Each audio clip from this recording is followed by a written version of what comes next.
وأشهد أن لا إله إلا الله وأشهد أن سيدنا ونبينا وشفيعنا ومولانا محمدا عبده ورسوله ونصدق أن سيدنا وسندنا وإمامنا ومولانا محمدا المهدي الموعود خليفة الله الودود. أما بعد فقد قال الله تبارك وتعالى في القرآن المجيد والفرقان الحميد: أعوذ بالله من الشيطان الرجيم، بسم الله الرحمن الرحيم. اهدنا الصراط المستقيم، صدق الله العلي العظيم. قابل احترام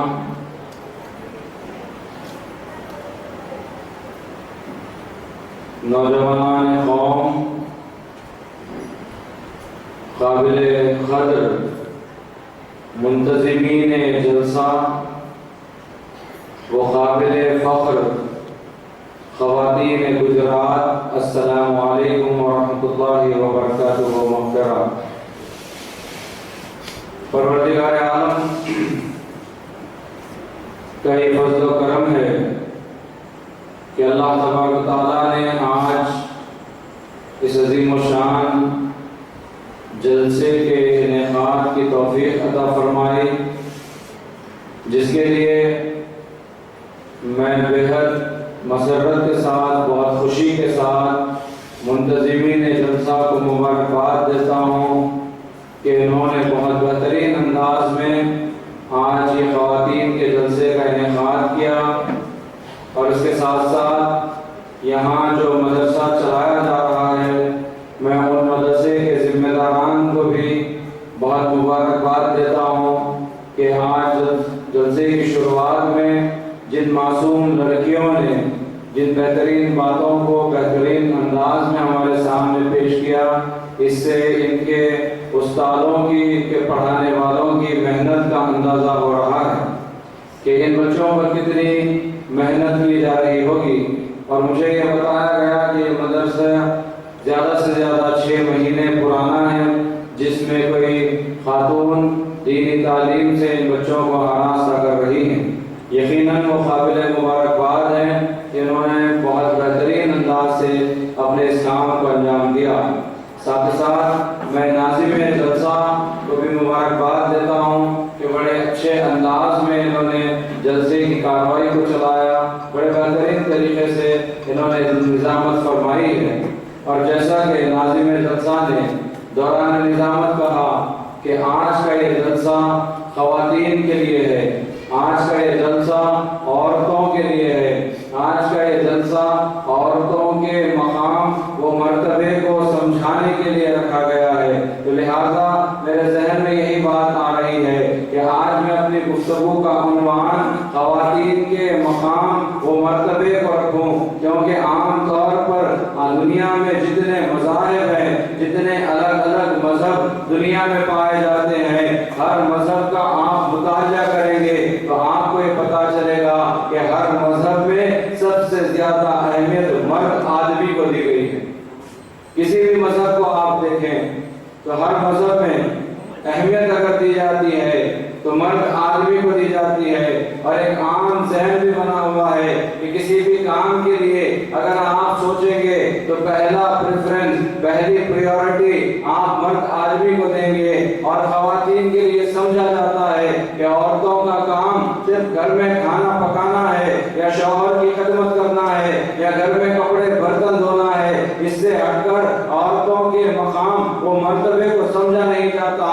اور غیر مسلمان اسلام کو بھی بدنام کرتے ہوئے یہ کہتے ہیں کہ اسلام میں عورتوں کو چھپا کر رکھنے کا حکم دیا گیا ہے، عورتوں کو گھر میں رکھنے کا حکم دیا گیا ہے. اور یہ غلط بات پھیلائی جاتی ہے کہ اسلام میں عورتوں کا حق نہیں دیا گیا، اسلام میں عورتوں کا کوئی مقام و مرتبہ نہیں ہے، جبکہ یہ بالکل حقیقت کے خلاف ہے. اگر سب سے زیادہ مقام و مرتبہ عورت کو اگر کہیں دیا گیا ہے تو وہ اسلام میں دیا گیا ہے. اسلام ایک ایسا مذہب ہے جس میں خواتین کی اتنی اہمیت ہے کہ انشاءاللہ آپ کچھ ہی دیر میں سماعت کریں گے کہ خواتین کو اللہ تبارک و تعالیٰ نے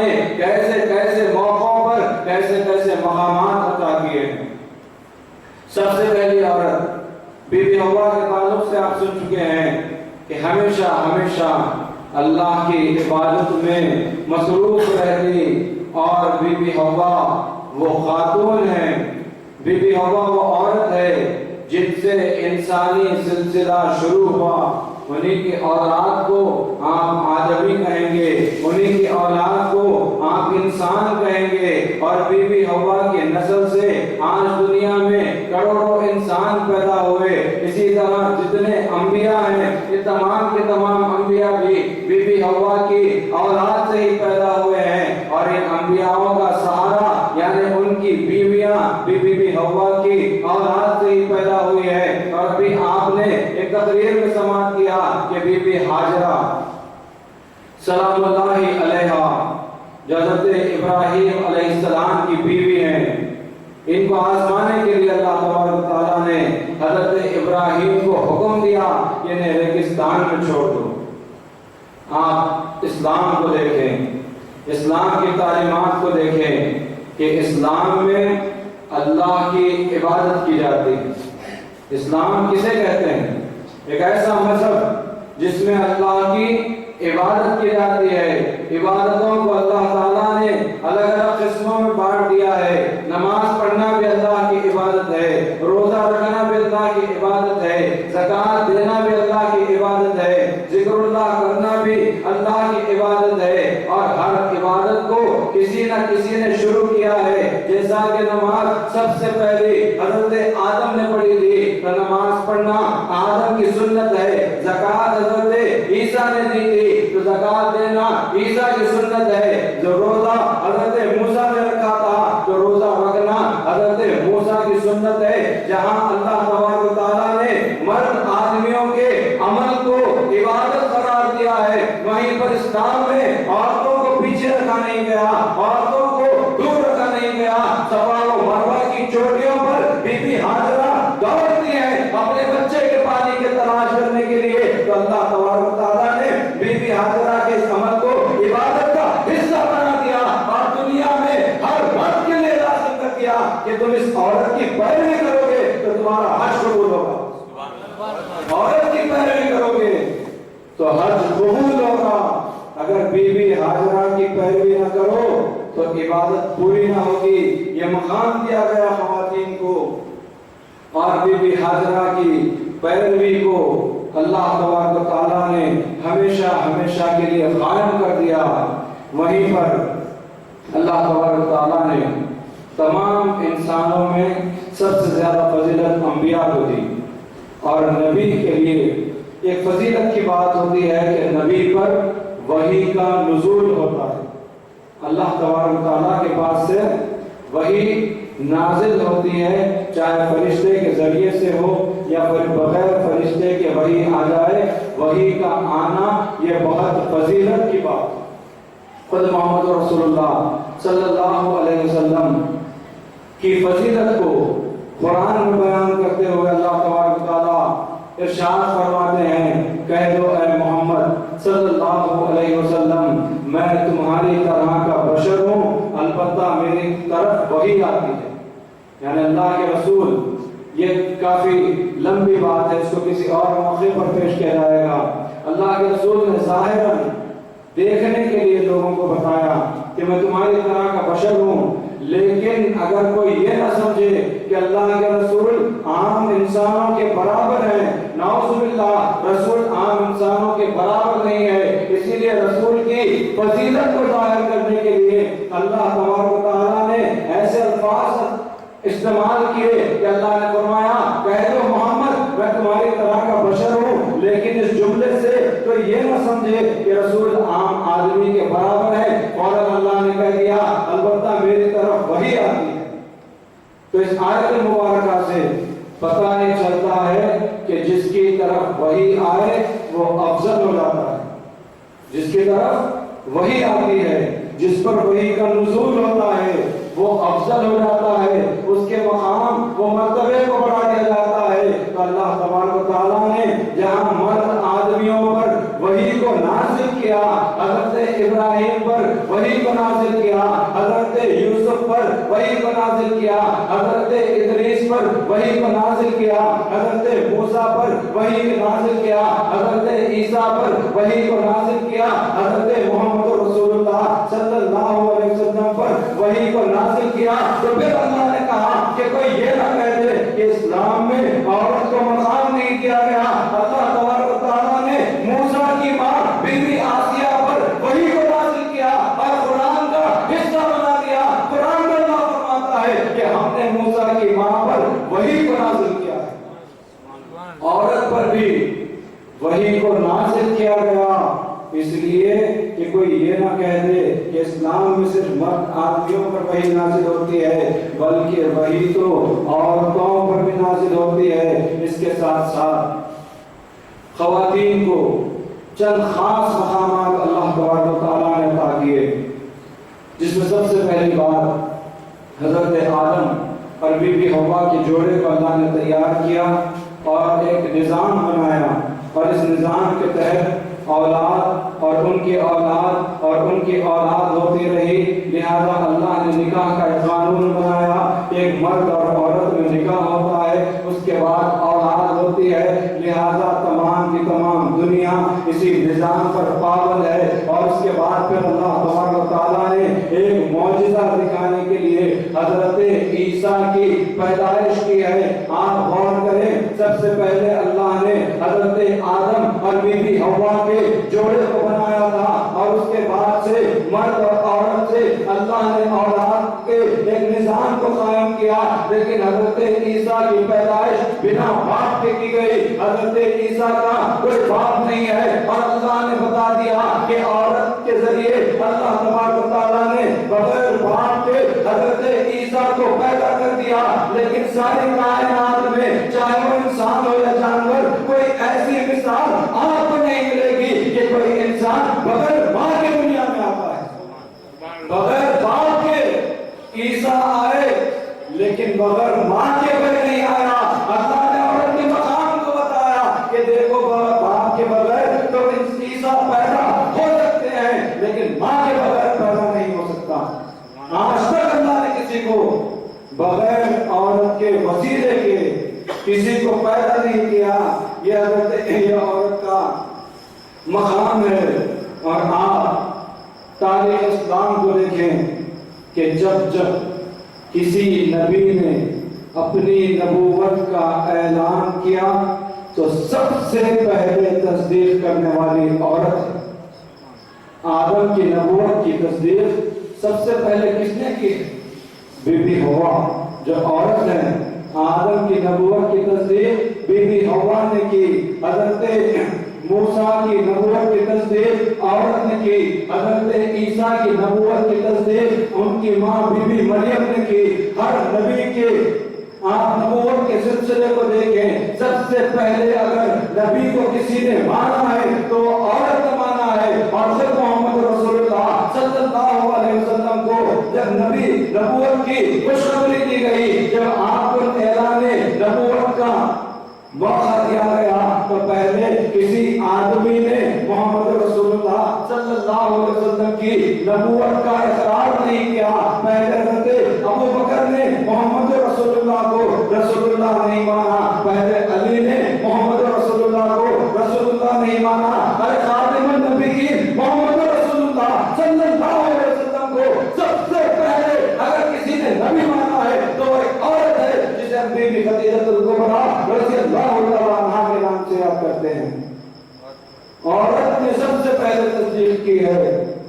اور اس کے ساتھ ساتھ صرف تصدیق کے معاملے میں اللہ تبارک و تعالیٰ نے مرد آدمی سے خواتین کو آگے نہیں رکھا، بلکہ سب سے پہلے قرآن پڑھنے والی عورت جب اللہ کے رسول پر وحی نازل ہوئی، اقرأ باسم ربک الذی خلق، تو سب سے پہلے یہ آیت اللہ کے رسول نے بی بی خدیجہ الکبریٰ کو سنائی۔ اور بی بی خدیجہ الکبریٰ ساری کائنات میں قرآن پڑھنے والوں میں سب سے پہلی۔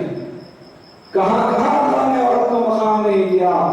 اسلام قبول کرنے میں عورت مرد سے پہلے ہے، قرآن پڑھنے میں عورت مرد سے پہلے ہے۔ ارے یہی نہیں، مرد آدمی کو طاقتور کہا جاتا ہے، مرد آدمی کو جنگ میں شریک ہونے والا کہا جاتا ہے، مرد آدمی کو نام خدا پر شہید ہونے والا کہا جاتا ہے۔ لیکن تاریخ اسلام کو دیکھو، اسلام میں رسول اکرم صلی اللہ علیہ وسلم کی اعلان نبوت کے بعد پہلے کوئی مرد شہید نہیں ہے، سب سے پہلے عورت میں بھی سمیہ شہید ہے۔ شہادت میں بھی اللہ نے عورتوں کو آگے رکھا ہے، تصدیق میں عورت آگے، قرآن کی تلاوت میں عورت آگے، شہادت میں بھی عورت آگے۔ اور جب خلیفۃ اللہ مہدی موعود علیہ السلام کی تصدیق کی باری آئی، کس نے پہلے تصدیق کی؟ ثانی مہدی رضی اللہ تعالیٰ عنہ، جو مہدی موعود علیہ السلام کے جگر گوشہ ہیں، فرزند ہیں، مرد ہے، لیکن اللہ نے اپنے قانون کو نہیں بدلا۔ پہلے ثانی مہدی نے تصدیق نہیں کی، سب سے پہلے مہدی موعود علیہ السلام کی تصدیق کرنے والی بی بی الہا دادی رضی اللہ تعالیٰ عنہا ہے۔ اور مہدی موعود علیہ السلام کے ذریعے ایک عظیم انعام اللہ تبارک و تعالیٰ نے ہمارے لیے بھیجا کہ اللہ کے دیدار کا راستہ جو محمد رسول اللہ صلی اللہ علیہ وسلم نے چند خاص صحابہ کو بتایا تھا، اس دیدار کی تعلیم کو مہدی موعود علیہ السلام نے عام کیا۔ مہدی موعود علیہ السلام کی بعثت کا مقصد اللہ کا دیدار کروانا ہے۔ اور دیکھیں کہ اللہ نے یہاں پر بھی عورت کو فضیلت دی ہے۔ مہدی موعود علیہ السلام کی تصدیق کے بعد سب سے پہلے اللہ کا دیدار بی بی رضی اللہ تعالیٰ عنہا کو ہوا، اور دیدار خدا سے مشرف ہونے کے بعد ثانی مہدی رضی اللہ تعالیٰ عنہ آپ کے الفاظ کو سنتے ہیں، پھر ثانی مہدی کو دیدار ہوا۔ دیدار کی بھی بات آئی تو اللہ نے عورت کو آگے رکھا، اور بی بی دادا جی کو سب سے پہلے دیدار ہوا۔ خود بی بی دادا جی فرماتی ہیں کہ بندی نے تصدیق مہدی کے بعد کبھی بغیر دیدار الہی کے نماز ادا نہیں کی ہے۔ کتنا بڑا کرم خواتین پر، عورتوں پر اللہ کا ہے۔ اور پھر یہ سمجھنا کہ اسلام میں عورت کو مقام نہیں، یہ کتنی بڑی نادانی ہے۔ پہلے شہادت عورت کو نصیب، پہلے تصدیق عورت کو نصیب، ارے پہلے اللہ کا دیدار بھی مہدی موعود علیہ السلام کے صدقے سے عورت کو نصیب ہوا۔ اور اس کے ساتھ ساتھ جب بی بی الہا دادی رضی اللہ تعالیٰ عنہا کا آخری وقت ہے، آپ کی طبیعت ناساز ہے، وقت آخر قریب آ چکا ہے، مہدی موعود علیہ السلام سوال کرتے ہیں کہ بی بی آپ کی کوئی آخری خواہش باقی ہے تو آپ بتا دیں، ہم اسے پورا کر دیں۔ آپ کا وقت قریب ہے، آپ اللہ سے جا کر ملنے والی ہیں، آپ کی آخری خواہش کیا ہے؟ بی بی الہا دادی سلام اللہ علیہا فرماتی ہیں کہ میران جی، جب سے میں نے آپ کی تصدیق کی ہے، بغیر اللہ کے دیدار کے میں نے کوئی نماز ادا نہیں کی۔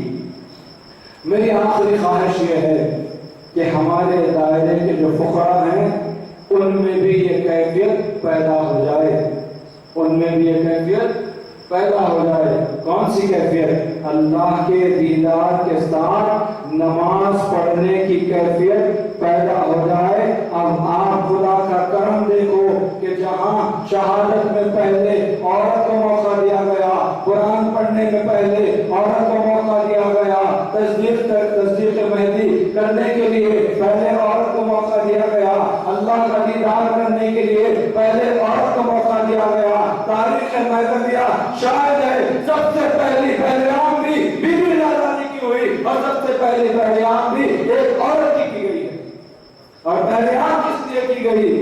بی بی دادا جی کی جو خواہش تھی کہ آپ میں جو کیفیت ہے کہ ہر وقت اللہ کے دیدار کے ساتھ نماز پڑھتی ہیں، یہ کیفیت فقراء میں پیدا ہو جائے۔ تو مہدی موعود علیہ السلام نے پوچھا کہ دائرے میں کچھ ہے؟ فقراء نے جواب دیا کہ میران جی نان پڑے ہوئے ہیں۔ مہدی موعود علیہ السلام نے نان کو منگوایا، نان کو ریزہ ریزہ کیا، جسے ہم آج بھی ناریزے کے نام سے یاد کرتے ہیں۔ اور یہ پہلا ناریزہ بی بی الہا دادی رضی اللہ تعالیٰ عنہا کے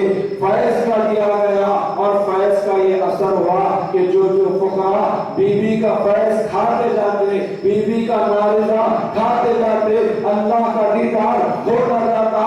اس بات کو اپنے ذہن میں رکھے کہ بیوی کی خواہش تھی کہ ہمارے دائرے کے فقراء میں بھی یہ کیفیت پیدا ہو جائے کہ جس طرح بیوی اللہ کے دیدار کے ساتھ نماز پڑھتی ہے، اسی طرح فقراء بھی اللہ کے دیدار کے ساتھ نماز پڑھے، جبکہ دیدار خدا کوئی معمولی بات نہیں ہے۔ اللہ کا دیدار کرنا کوئی معمولی بات نہیں ہے۔ خود مہدی موعود علیہ السلام فرماتے ہیں مرد وہ ہے جو طالب مولا ہوتا ہے، اور جو لوگ دنیا کی خواہش میں رہتے ہیں، دنیا کے لالچ میں رہتے ہیں، مہدی موعود علیہ السلام نے انہیں نامردوں کے نام سے یاد کیا، اور مہدی موعود نے فرمایا کہ مرد وہ ہے جو اللہ کے دیدار کی طرف میں جیتا ہے، مرد وہ ہے جو طالب مولا ہے، مرد وہ ہے جو اللہ کا دیدار کرے۔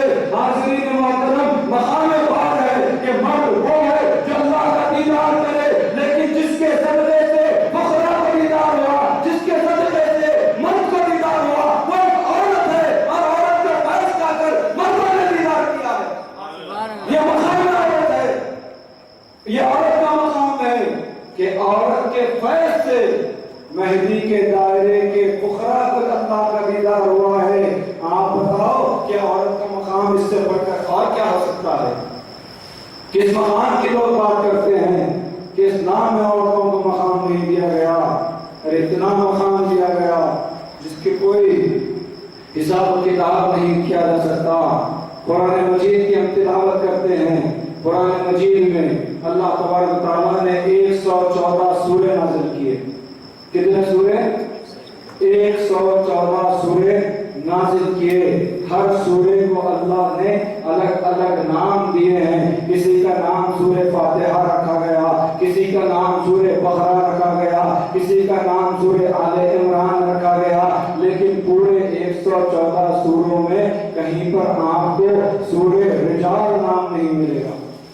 رجال کہتے ہیں مرد کو، عربی میں رجال مرد کو کہتے ہیں، تو کہیں پر کسی سورے کا نام سورہ رجال یعنی مرد کا سورہ نہیں ہے۔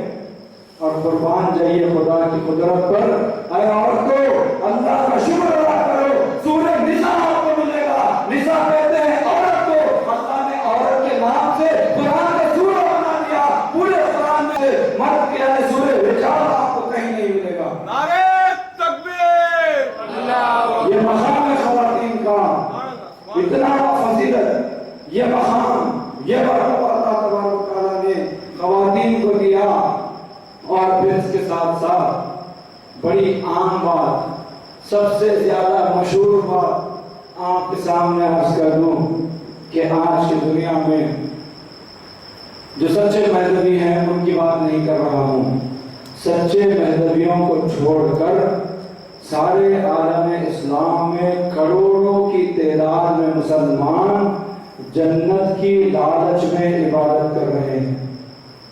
جو سچا مذہبی ہوتا ہے وہ اللہ کے لیے عبادت کرتا ہے، اللہ کے دیدار کے لیے عبادت کرتا ہے، لیکن یہ پیغام ان کروڑوں مسلمانوں کو ہے جو جنت کے لیے عبادتیں کرتے ہیں، جنت کی نعمتوں کے لیے عبادتیں کرتے ہیں۔ ارے جنت کے لیے جیتے ہیں، جنت کے لیے مرتے ہیں۔ تم جس جنت کے لیے جیتے ہو وہ جنت بھی اللہ نے عورت کے پیروں میں رکھی ہے، اور بتا دیا کہ تمہاری زندگی کا مقصد عورت کے پیروں میں۔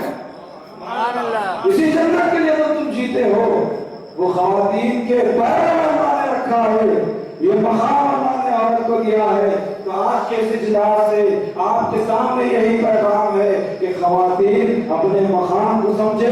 آپ کا کام برتن جھاڑو ہی کرنا نہیں ہے، صرف کپڑے دھونا ہی نہیں ہے، بلکہ اللہ نے آپ کو اتنی فضیلت دی ہے، اپنے مقام کو سمجھو اور یاد رکھو جتنا مقام دیا جاتا ہے اتنی ذمہ داری بھی ہوتی ہے، اتنی ذمہ داری بھی ہوتی ہے۔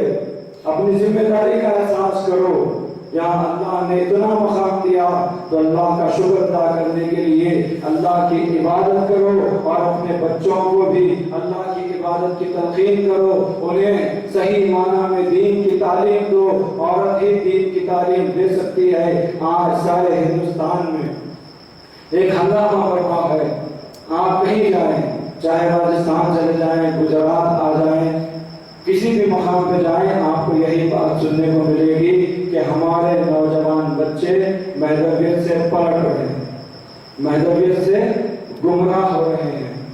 100 سال پہلے، 125 سال پہلے کیا کبھی آپ نے سنا کہ ہمارے بچے مہدویت سے پلٹ رہے ہیں؟ نہیں۔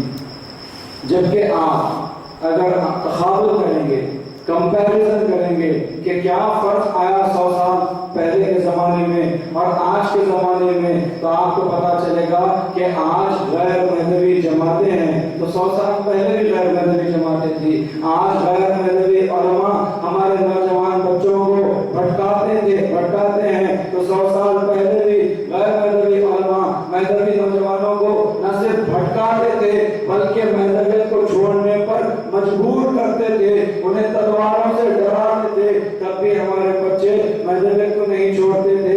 آپ کو کہیں پر کوئی فرق نظر نہیں آئے گا، پہلے بھی غیر مذہبی تھے، پہلے بھی غیر مذہبی علماء ہم سے دشمنی کرتے تھے، آج بھی وہی عالم ہے۔ پھر آخر ایسا فرق کیا آیا کہ 100 سال پہلے کوئی مذہبی نوجوان پلٹتا نہیں تھا اور آج مذہبی نوجوان پلٹ رہے ہیں؟ اس کی وجہ صرف اور صرف خواتین ہیں۔